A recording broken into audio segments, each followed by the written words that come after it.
Welcome everyone to another episode of the world's greatest news and reviews. Giving you opinions about nerd stuff is our superpower. I'm Captain Mao. I am Hailstorm. I'm Weapon 2. You got nothing else, do you? No, You don't have a cool rap? I saved that stuff for the podcast, Which bro. you guys should all check out. But right. thank you for joining us on this episode. And your eyes do not deceive you. We are joined by special guests. Sir, please introduce yourself. I am Soulstar. Soulstar, welcome to your first official review. I feel like we just saw you for the podcast episode 19, which I know all you guys checked out. It's nice to see you again. Nice to see you again, too. Outstanding. And we are going to be doing another entry in our classic review series. This is Patreon requested by Angie Dittmer. We are going to be talking about what I dare say is a cult classic movie, The Fifth Element. So, Weapon 2, do what only you can do. And tell us, what is The Fifth Element about? Well, the Fifth Element, well, you see, at the beginning of this, it's kind of like Raiders of the Lost Ark. They're looking, they got some, like an archaeologist and a sidekick archaeologist kind of guy. They're looking inside a pyramid and trying to get to the bottom of some hieroglyphics. And there's some dude that comes in and he's like maybe some type of a priest. And he's like, these people know too much. These So lights. He's like, I'm gonna. He goes, are you guys thirsty? They're like, we're parched. He's like, good, because I got some poison I'm going to put in the water and poison you. And then they're like, no, we're not going to, because this is a great discovery and we need champagne or something instead of this water. Throw it against, can't poison them. But then come in some aliens that look crazy. They're all big and round and they come waddling in. They look like the Goombas from Super Mario Brothers. Yes, it's crazy. But they come in and I guess they're good guys. As far as we know, they're good guys. Coming in, trying to take care of some stuff. Going to pick up the rocks, the stones that are back behind this thing that they didn't know about, but they got the key. They come in and they take there's like a big box with somebody inside of it that we think is the fifth element, combined with the other four rocks, which are the four elements, and they're going to take them with them. And then the sidekick archaeologist guy panics and goes nuts and shoots at him, and they get locked in, and the key gets broke off, shut on the hand, all kinds of stuff. After that, years later, 5,000 years later, a lot of years later, 5,000. whole bunch of years later, whatever happens, they come. It's future, and so they're looking for something. There's something coming in, and it's them coming back. They're coming back, and they're bringing the fifth element to save the world, because the reason we need the fifth element is there's a big evil that's going to come and try to destroy the world, and we need the four rocks and the fifth element as a weapon to defend ourselves from the bad people. And they're coming back, and then these other bad people that are aliens try to shoot it down. They do shoot it down. They reprint the fifth element from a hand and DNA, and Like on a 3D printer. on a 3D printer, and it's, what do you know? It comes back. It's girl, and everybody's saying it's a guy, but what they don't know, girl power. And am I going too far? Keep going. You're Spoiler so money. alert. You're so money. Spoilers. She doesn't know what's going on. She doesn't know who she is. She's trying to figure things out. She's like a human sponge taking in knowledge and abilities and powers. And a lot of things happen. Got Chris Tucker in there, who can only be Chris Tucker. Chris Tucker is like Captain Mao on steroids, because right. Captain Mao, Fair enough. he's a cult of personality. He's Captain Mal up to 18, baby. Cult of personality. Nobody can play that role like him. Right. Some crazy futuristic celebrity, and all the things happen. The bad guys come to destroy the world. They figure it all out. She saves the day with the power of love. She needs the power of love. She needs somebody to love her. Did you just breeze over They Bruce love her. Willis? Bruce Willis. Is also in this Die Hard movie. is in there. Die Hard's in the movie. Fucking John McClane shows up. He's the guy who's trying to save the fifth element and lead her through the movie, and all that. And at the end, the world's saved. Anybody else got anything to say? I want so bad for you to write plot synopsis for like movie websites. That should be 2 sentences, and you turn in like 8 pages, and they're like, the fuck. But in the middle, but at the end, you're still like, so what was it about? Well done, sir. So okay, if you're That's watching the this, funnest part. Is if you still don't know what I was talking about, mission accomplished. I like how you finished and you didn't even talk about like the main character of the fucking movie. But hey, right. if you're watching this, you know what The Fifth Element is about, right? It's a great movie. Myself personally, I really, really like this movie. I don't think I love it as much as a lot of people do. A lot of people like this is like their movie, this is their jam. But I really, really like it. I think this movie is all about the characters. I think that fucking John McClane is great in this movie. What's his name? Damn it, Corbin Dallas. Yes. Corbin Dallas, played by Bruce Willis, is great. Lilo Dallas Multipass, played by Mila Jovovich, is fantastic. Everybody's really, really good. Everybody, like you said, Chris Tucker is fucking hilarious. Specifically, like his dynamic with Corbin. And there's so many scenes in this movie that are just utterly quotable and utterly rewatchable. And like for me personally, the movie as itself has its low points and has its slow moments, and some of the stories very cliche and all that. But the characters 100% make this movie. Also, especially for the time, the visual effects are quite good. Like if you actually have the Blu-ray of this movie, it looks brilliant. Like they actually converted it perfect. It looks like a brand new movie, and it looks so fucking. The first time I saw this on Blu-ray, I was kind of taken back. Hailstorms, what do you think? I think you're right. The characters are what make this movie. I remember the person that convinced me to watch this movie was a guy that I worked with years and years ago when the movie came out. I wasn't going to go see it in the movie theater, and the guy did the whole scene of the guy standing at the door that's trying to rob Corbin Dallas. And he's like replaying this scene, and I was laughing so hard I was crying because he was like, "Give me the cash!" And I was like, okay, I'll go see it. It should be known, everybody in this movie is a fucking cartoon character. Right. Like, everybody's eccentric. Everybody's Yeah. like over the top. Yeah, no one's fucking normal. Yeah, I agree with you. It's a great movie. It wouldn't make my list of top 10 favorite movies No, though, mine because either. it's not. I love the characters, but the movie as a whole is. I mean, it's. Yeah, I see. I feel like I know exactly what you're saying, and like I respect its influence and what it had in like the sci-fi genre moving forward and all that. But like a lot of people, this is like their freaking jam, you know. Yeah, And it's not for me. I don't know if I understand that. No, I mean, but it's a good movie though. It's a good movie and it's interesting. Yes. It's an interesting story and it's a good movie. It's not a great movie, but Yeah. it's a good. But some people, it's like, it's fun to watch. Yeah. But Right. some people You like, can rewatch it over and over. Yeah, totally. So I saw it when it came out. Weapon 2, did you see it when it came out? No, I saw this a long time ago. I can't remember if I saw it in theaters or if I waited until I saw it on, I don't know, VHS or whatever it was on at the time. But so no, I didn't see it when it first came out, but I did see it a long time ago, and I've seen parts of it since then. I've never rewatched the whole thing until we were getting ready for this review. I got a question. Yo. What do these aliens look like in that armor? Because it looks like they got the big body with the little skinny neck and the little tiny head. Is that like really their neck and their head? What's the story? Maybe it's not armor. Maybe it's them. I feel like that's them. Also, like, real talk, look up the Super Mario Brothers movie. Those are the fucking Goombas. Soulstar, what do you think of this movie? You know what? I am in between liking it and really liking it. So a little bit less than you guys. So like liking it's here, really liking it is here. I'm smack dab in the middle. You like it, I feel it. Yeah. Yeah. Well, yeah. I would say I like it. You did a ton of research but you don't on like this, though. like it, right? Yeah. Okay. He did a ton of research on this, though. Now I you're just did. talking nonsense. So when did you first see this? Because clearly not in theaters.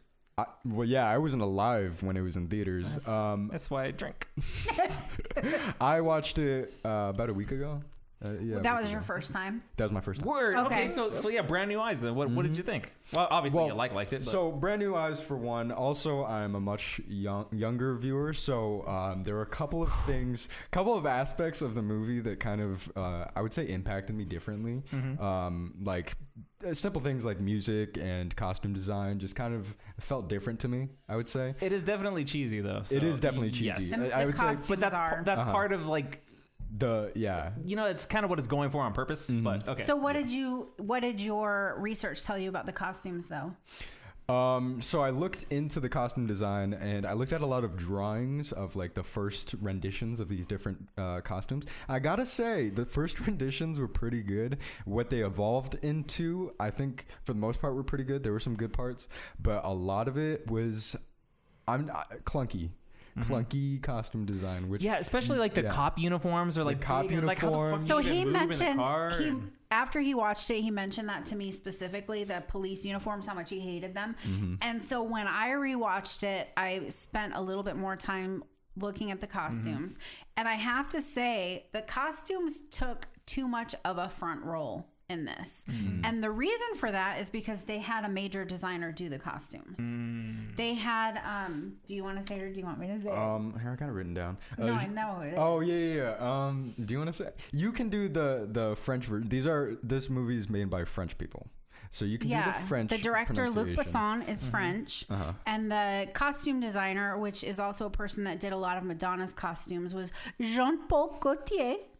Or We practiced this ahead of time. Or to us English speakers, Jean-Paul Gaultier or Gaultier. I love it. Nice work. The French version's way better. Whichever you prefer. I prefer the anglicized version, but I mean, it's whatever. But I think they spent that big money on having a real fashion designer do the costumes, and because of that, it kind of took too much of a front seat. Right. Yeah, it's very Yeah, it did add some special character to the movie as a whole. This guy was Paul Bunyan Goat Herder? Is that who was is that who the designer was? That's Close okay. enough. Paul Bunyan Goat Herder. All right. But the director, though, who was the director again? Luc Besson. He really didn't do anything else before this movie. This, I believe, is his first directorial big movie. Yeah. So he started making this movie, which he started writing when he was 16. Right. And then he, in the middle of making this movie, had to stop and started making The Professional. So The Professional came out first. That's a good movie. I love That's The a good movie, Professional. yeah. I do want to point out, though, that the music in The Fifth Element is incredible. And you don't even notice it, but there's music through 90% of that movie. Yeah. So personally, the figure of 90%, that is actually correct. 90% of the movie is actually all music. So it's very good. It's very diverse. You hear a little bit of like reggae, and then it goes to a genre that I researched is called Rai. I believe it's Algerian folk music. Oh. And then it does a little bit of opera. It's very diverse, very cool.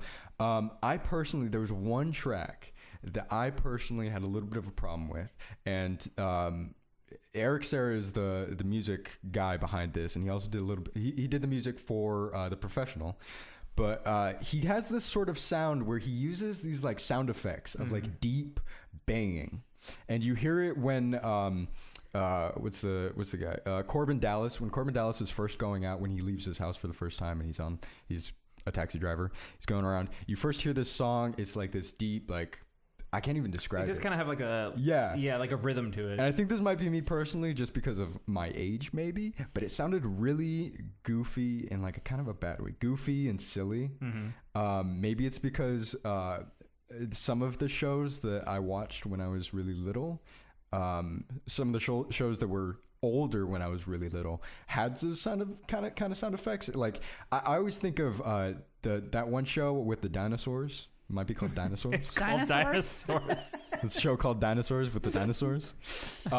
It just reminds me of that for some reason. Were those dinomorphs like we're talking about with Disney? No, they it's talking can about talk. dinosaurs. No, yeah, but they're they talking humanoid dinosaurs? dinosaurs. They must be dinomorphs. I don't remember. Some of them were like human. Dinosaurs. Did they have clothes on? Yeah.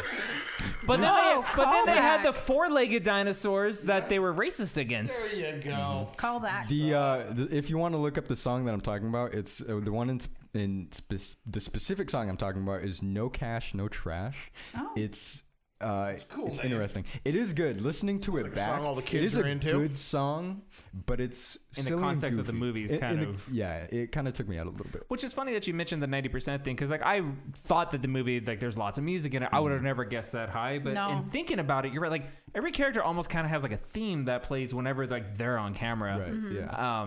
Yeah, shit, that's interesting. Yeah. And Gary Oldman in this movie is amazing. Yeah, he's fantastic. He's in just The great. Professional He's also. good in and all he the plays movies. two He is. totally different He's a characters. good But in this actor. movie, he's having like so much fun. Like it's very apparent. It's so over the top. yeah.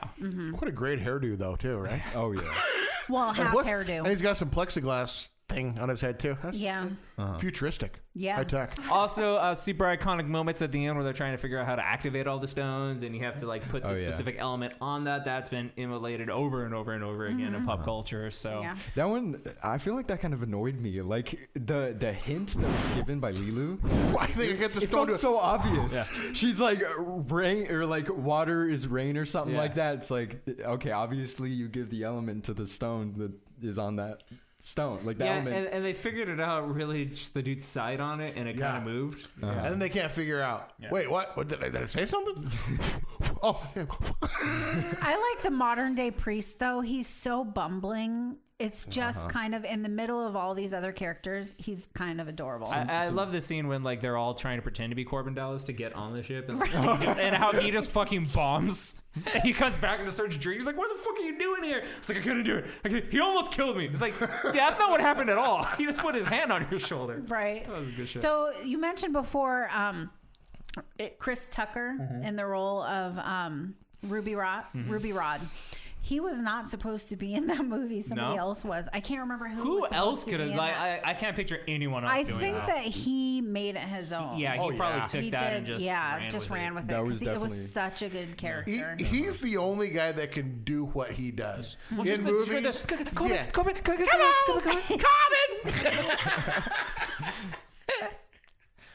That was good shit. Such a good. It is a good fun movie. It's a fun movie. It's a I'm good glad that movie. Angie recommended it. When she Yes. did originally, I was like, well, we've all seen it, which is kind of why we brought Soulstar in, because we Right. wanted somebody who hadn't seen it before to give like a fresh look Right. at it. I'm glad he liked it. Yeah. I'm glad you liked it. It's a good I'm movie. glad I And- liked it too. Yeah, and I feel like we're all kind of just to a slight degree, like kind of all in agreement of like it's a really, really good movie. It's not like super high diehard fans, but it's not super high on any of our lists. But it's a good movie. It's a good sci-fi movie. It's watchable. The characters are cool. It's a lot of people, like you said, it's a cult classic this is for like a lot their of people, religion. and Like, it's they like great love for this people. thing. So, yeah, watch it, man. If you haven't seen it, watch it. It's like one of those movies that you ought to check out, no matter who if you like are. if somebody is just like, hey, I've never really been into sci-fi, and they're just telling me sci-fi movies to watch, and It's I gave good them entry-level sci-fi. yeah, and I gave them movies to start with. This would be something I would tell them to watch. Yeah. yeah. Lots of tropes came from this. So, all right, closing thoughts, anyone? I mean, I just think there were some neat things in it where some of the set design stuff that they didn't put a whole lot of emphasis on it, but it was really, the machine that Corbin has to get him to cut off smoking. And it dispenses cigarettes. He gets 4 a day and they're like 3/4 filter, but it never even talks about that. It's just kind of like a future thing where, obviously that wouldn't be a thing that you do because smoking is like a waste. So why would you do it if you're in this futuristic landscape where things are, there's more important things to worry about. And the fridge doesn't the fridge go down in the floor and the bed does and all that accidentally stuff kills because people with it. obviously we're gonna have population issues and And, like, so we're every gonna need to have a house is smaller one room. footprint. Yeah. So little things like that were fun. One of the funniest fucking moments in the whole movie though is when he's having he's eating lunch or dinner or whatever, and the Asian dude's there, and he gets the mail. He's all depressing. He's just like, no, whatever. I don't want to read. It's probably bad news. He's like, I bet you your meal. It's good news. He's like, all right. He's like, you're fired. Fuck. Good shit. Still bad news. Yeah.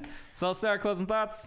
No, I think I covered it pretty well. I really liked the movie. It was, I mean, there were a few parts that I didn't really, kind of took me out of it, I'd say. And we did cover those, but I think in general, it was a really good movie.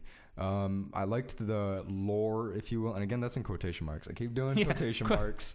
But if There's you're- no audio listeners. Yeah. This is all video. You're good. You're good. But I really liked the whole universe that it's in. And it was just it was a good movie. Nice. Yeah. Weapon 2. I agree with you, Soulstar. Good job. Thank you. Yeah. All right, guys. Thank you for joining us on this episode of the World's Greatest News and Reviews. If you enjoyed, be sure to like, subscribe, and hit the bell for notifications. Peace.